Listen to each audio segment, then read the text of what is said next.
सभी साथियों को मेरा नमस्कार प्रणाम।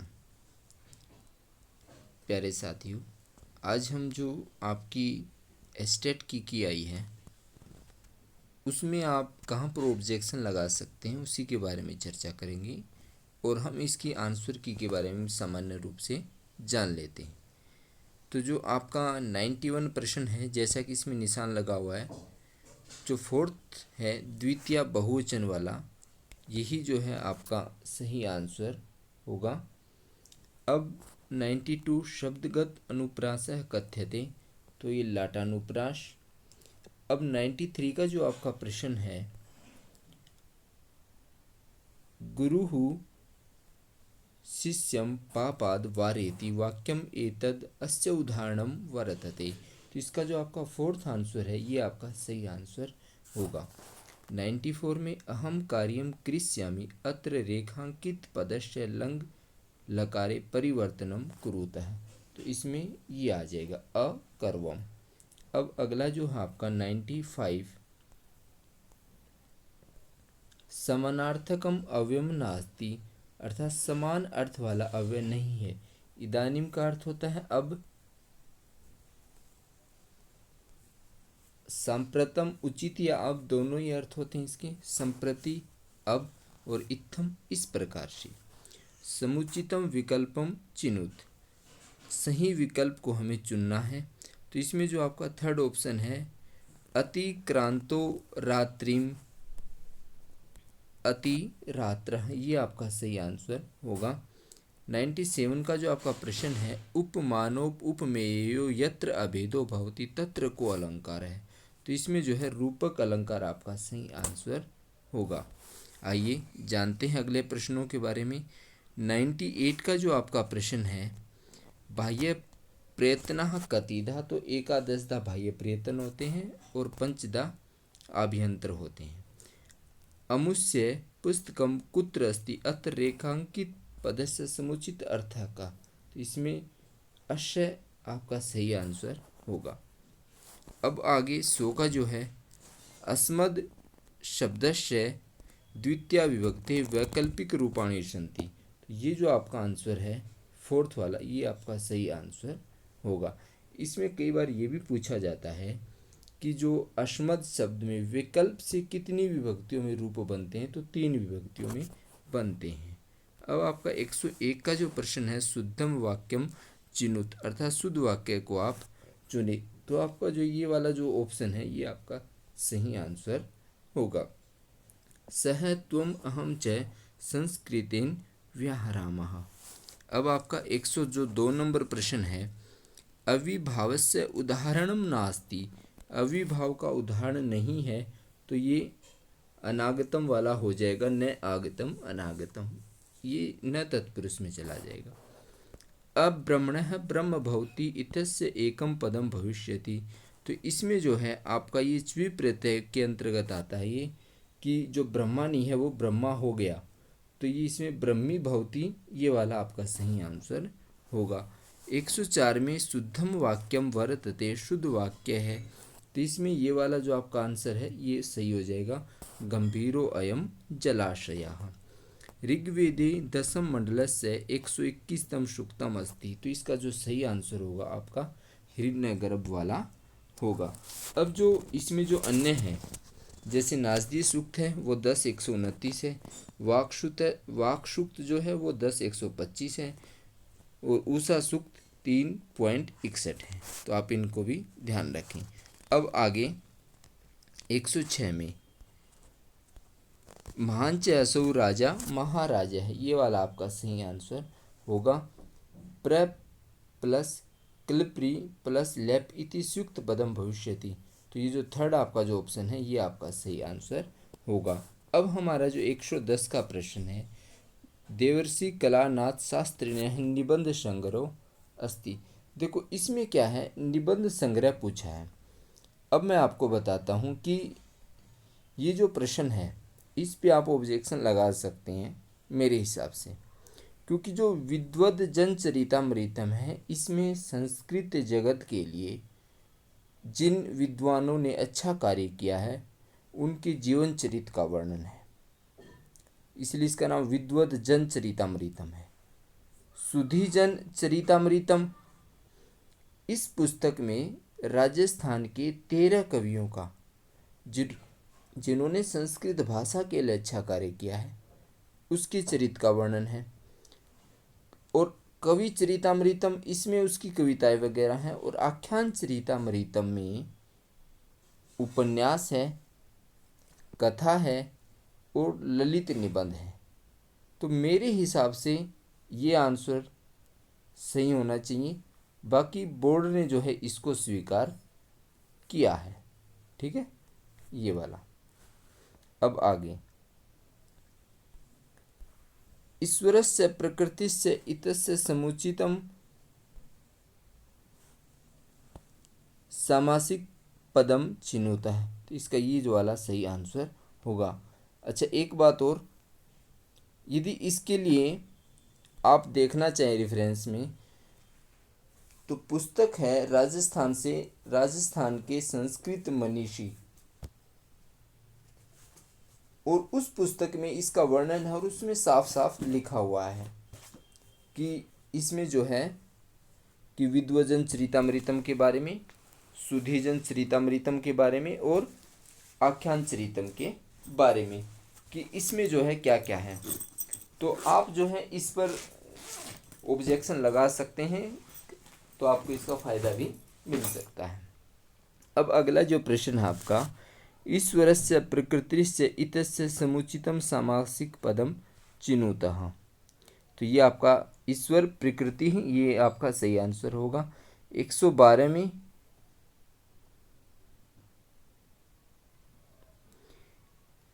याज्ञवल्क्य जनकयोः संवादः अस्ति। तो ये वाला जो आपका वृद्ध आरण्यक वाला, ये आपका सही आंसर होगा।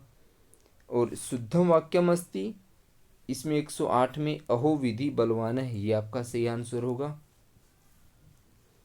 अधोलिखित कस्य 18 भेदा भवन्ति। तो री, अ ई उ और री, इनके 18 भेद होते हैं। और उसके बाद जो लरी है उसके 12 भेद होते हैं, क्योंकि उसमें दीर्घ का अभाव होता है। और जो एच होते हैं उसके भी 12 भेद होते हैं। एच में ए ऐ ओ औ आते हैं और इसमें ह्रस्व का अभाव होता है, इसलिए 12 भेद होते हैं। और ये अक्सर एग्जामों में पूछा जाता है, ये वाला प्रश्न।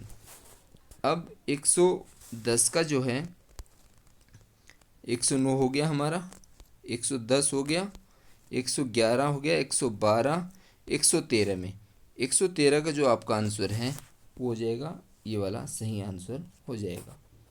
अब आगे 114 में कह प्रातिपदिकार्थः, जो नियत उपस्थितिक होता है, नियतोपस्थित कहा, ये इसका मतलब होता है अर्थवान।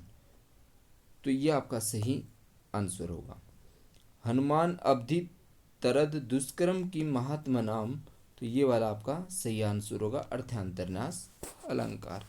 अब 116 का जो आपका होगा, उपसर्ग रहितम पदम अस्ति, अर्थात उपसर्ग रहित पद है। तो आरण्यक में कोई भी उपसर्ग नहीं है, ये आपका सही आंसर होगा। 117 में आपका जो है, यत्र उपमेय से उपमानेन सह संभावना क्रियते तत्र को अलंकार है। तो इसमें उत्प्रेरक से अलंकार आपका सही आंसर होगा।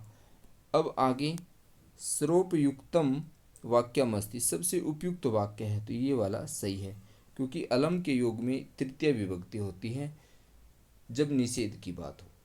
जब सामर्थ्य की बात हो तो चतुर्थी विभक्ति होती है। सूत्र है नमः स्वस्ति स्वः स्वधा अलम वसट योगाश्च। श्रुति प्रत्यांतः समुचितः प्रयोगो अस्ति। जो श्रुति प्रत्यय है उसका उचित प्रयोग बताना है। तो ये वाला आपका सही आंसर होगा। पृथु कार्स्वर पात्रम भूषित निशेष परिजनम देवः विलसित क्रेणु गहनम संप्रति समवायो सदनम, अत्र को अलंकार है। तो इसमें जो है आपका श्लेष जो अलंकार है वो आपका सही आंसर होगा। ये मम्मट की काव्य प्रकाश से लिया गया है। अब आगे ये जो 121 नंबर प्रश्न है, इस पे भी आप ऑब्जेक्शन लगा सकते हैं, क्योंकि जो बोर्ड के आंसर किया है उसमें इसको सही माना है, किंतु वास्तव में इसका जो सही आंसर है ये वाला है। क्योंकि आप मध्य सिद्धांत कौमुदी देखें या लघु सिद्धांत कौमुदी देखें, उसमें ये जो चतुर्थी विभक्ति का सूत्र है नमः स्वस्ति स्वाहा स्वधा अलम वसट योगास्य, उसमें ये साफ साफ ये उदाहरण दिया हुआ है। तो आप इसमें ऑब्जेक्शन लगा सकते हैं, ये इसका सही आंसर होगा, इसका आपको अंक जरूर मिलेगा। लोप संज्ञा सूत्रम अस्ति अदर्शनम लोपः, ये लोप संज्ञा का सूत्र है। अब 123 का जो आपका प्रश्न है नवुल प्रत्यांतः प्रयोगो नास्ति, अर्थात नवुल प्रत्यय का प्रयोग नहीं है तो पाक में घया प्रत्यय है, यह आपका सही आंसर होगा। यात है अव्यय नहीं है, यह आपका सही आंसर होगा। अब वरम एको गुणी पुत्रो न च मूर्ख स्थान्यपि एक चंद्रोतम हंति न च तारा सहस्त्रम, इसमें अव्यय पूछा है तो बोर्ड ने 3 स्वीकार किए हैं, आप इसे स्वीकार करें। अब 126 का जो आपका प्रश्न है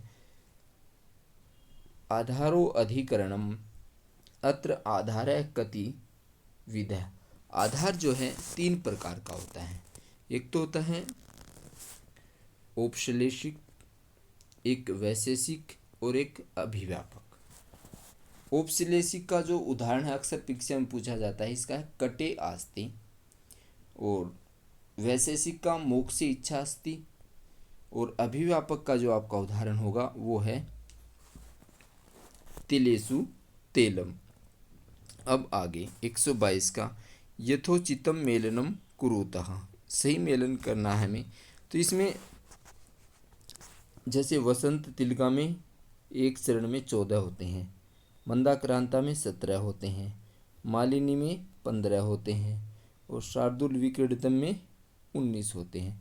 अब इसी हिसाब से मिलान कर सकते हो। अब 14 चौके 56, 60 का किसके साथ होगा, 15 मालिनी में तो 15 ये ऐसे 15 चौका 60, 14 चौके 56। अब आ गया छिहत्तर का 19 चौका 76, और चौथे का दूसरे के साथ। अब ये देखो ये सारे ऑप्शन जो आपके थर्ड ऑप्शन में बन रहे हैं, पहले का तीसरे के साथ, ख का पहले के साथ, ग का चौथे के साथ, और घ का दूसरे के साथ। तो आपका जो थर्ड वाला जो ऑप्शन है ये वाला आपका राइट आंसर होगा। अब आगे शिखणी छंद से उदाहरणम अस्ति, शिखरी छंद का उदाहरण है तो ये आपका सही आंसर होगा। न जाने भोक्तारम कम इह सम उपस्थाशयति विधि। अब आगे 129 का है कादम्बर्या तारापीडस्य पत्न्याः नाम अस्ति, तो जो कादम्बरी में तारापीड़ की पत्नी का जो नाम था वो विलासवती था। अब रावण है क्रुद्धयति, तो इसमें चतुर्थी विभक्ति आएगी, क्योंकि क्रुद्ध और द्रुह धातु के योग में चतुर्थी विभक्ति होती है, जब उपसर्ग लगता है तब द्वितीया होती है। अब आगे 131 का शुद्धम वाक्यम चिनुत, अर्थात शुद्ध वाक्य चुने, तो ये आपका जो है सही आंसर होगा। उदिते स्वीत्री कमलानी विक्षंती। रामायणीम कथाम आधृत्य रचितम हनुमान नाटकम कस्य कृति, तो दामोदर मिश्र की एक कृति है। अब 133 का जो आपका प्रश्न होगा वो है हितोपदेशस्य कथारंभे पाटलिपुत्र से कह राजा वर्णित है, तो पाटलिपुत्र के राजा पूछा है, तो सुदर्शन बोर्ड ने भी इसी को स्वीकार किया है। वैसे किसके राज्याश्रित या किसके आदेश से उन्होंने ये ग्रंथ की रचना की थी, यदि ऐसा पूछता है तो हम ध्वलचंद्र करेंगे, अन्यथा पाटलिपुत्र सुदर्शन।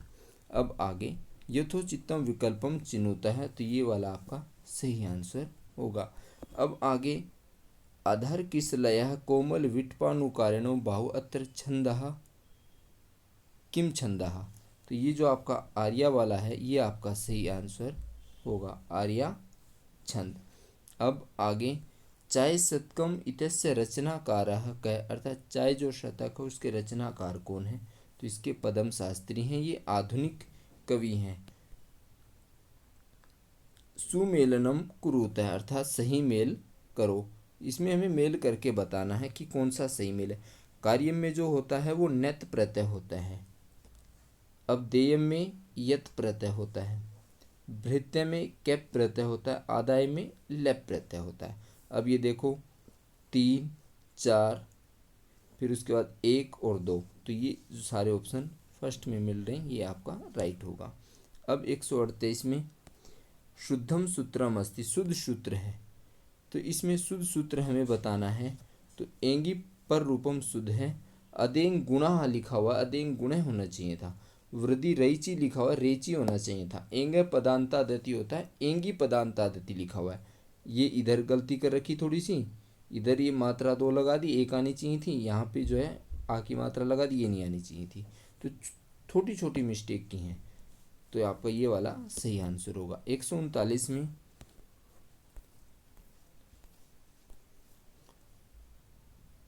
अब जो 139 का आपका, इसमें हमें बताना मिलान करके। तो पहले का जो है दूसरे के साथ होगा यहाँ पे, और दूसरे का चौथे के साथ होगा इसके साथ, तीसरे का पहले के साथ, और चौथे का तीसरे के साथ। ये जो सारे ऑप्शन है ये थर्ड में मिल रहे हैं, तो ये आपका सही आंसर होगा। अब 140 का, संख्यानुसारम सुमेलितम कुरुतः। संख्या के अनुसार हमें सही मेल करना है कि कैसे इसका सही मेल होगा। अब हमें ये बताना है। तो देखो इसमें जो है किरातार्जन्य में है 18, शिशुपाल वध में 20, नेषद में होंगे 22 और रघुवंश में 19। इसको आप ऐसे भी रख सकते हो, कुकी रसीनी, कु से कुमार संभव 17, की से किरातार्जन्य में 18, र से रघुवंश 19, सी से शिशुपाल वध 20 और नई से नैषधीय चरितम 22। तो देखो पहले का तीसरे के साथ, ख का पहले के साथ, और घ का दूसरे के साथ, और घ का चौथे के साथ। तो ये आपका फर्स्ट वाला राइट आंसर हो जाएगा। अब आगे 141 का, नकारांत पुल्लिंग शब्दों नास्ति। तो इसमें जो नकारांत पुल्लिंग शब्द पूछा वो नहीं है, तो इसमें जो यति नाम है वो नकारांत पुल्लिंग नहीं है। अब अगला जो प्रश्न 142 का, वर्तनी दृष्टिया शुद्धम अस्ति। तो छित्वा शुद्ध है आपका। पंचतंत्र से अंतिम तंत्र वर्तते, 143 क्वेश्चन। तो अंतिम पूछा है, पहला है मित्र भेद, दूसरा है मित्र संप्राप्ति, तीसरा है काकोलिकियम, ये दूसरे नंबर का है, और तीसरा है काकोलिकियम, चौथा है लब्ध प्रणाश, और पांचवा है अपरीक्षित कार। तो अंतिम पूछा है, तो अंतिम ये हो जाएगा आपका राइट आंसर। पहला मित्र भेद, दूसरा मित्र संप्राप्ति, तीसरा काकोलिकियम, चौथा लब्ध प्रणाश और पांचवा अपरीक्षित कार्यक्रम। अब 144 में, त्रिमुनि यति युता सरगधरा कीर्ति तेयम। ये सरगधरा छंद है, इसमें 21 वर्ण होते हैं एक पाद में, ठीक है ना। अब इसमें देखो, इस जो कीर्ति तेयम है, इसका जो दूसरा नाम है वो कीर्तिता है, तो आपको ये भी ध्यान रखना है। शिवराज विजय आहत्य कति निश्वासा हसंती। तो इसमें जो है 3 विराम है और 12 निश्वास है, अर्थात एक विराम में 4 निश्वास है, तो 4 तिया 12। अब आगे 146 का जो है, टाप प्रत्यय से समुचित विकल्पो अस्ति। टाप प्रत्यय का उचित विकल्प बताना है, तो शंका में जो है टाप प्रत्यय है। अब 147 का, छंद के दे रखें, यमाता राजभान सलगा। तो जगन का जबान बनता है, पहले लघु फिर गुरु फिर लघु, तो ये वाला सही होगा। 148 में, सह च अंतरा उपविष्ट, वह जो है तुम्हारे और मेरे बीच में बैठा है। अंतरा और अंतरे के योग में द्वितीय होती है, तो ये आपका राइट आंसर होगा। 149 संधि दृष्टया संगत विकल्पम अस्ति। तो इसमें जो है ये वाला आपका राइट आंसर होगा। अब झस प्रत्यारे वर्णाः भवन्ति। तो इसका जो दूसरा है, ज घ झ ढ ध और भ, ये आपका राइट आंसर होगा। आशा करता हूँ प्यारे दोस्तों आप इसको समझ गए होंगे। आपको वीडियो कैसी लगी कमेंट बॉक्स में ज़रूर बताएं, और चैनल को लाइक करें, सब्सक्राइब करें, और भविष्य में भी आपकी संस्कृत की मैं वीडियो लेके आने वाला हूं, तो आप चैनल को लाइक करें, सब्सक्राइब करें और अपने दोस्तों के पास शेयर ज़रूर करें। धन्यवाद।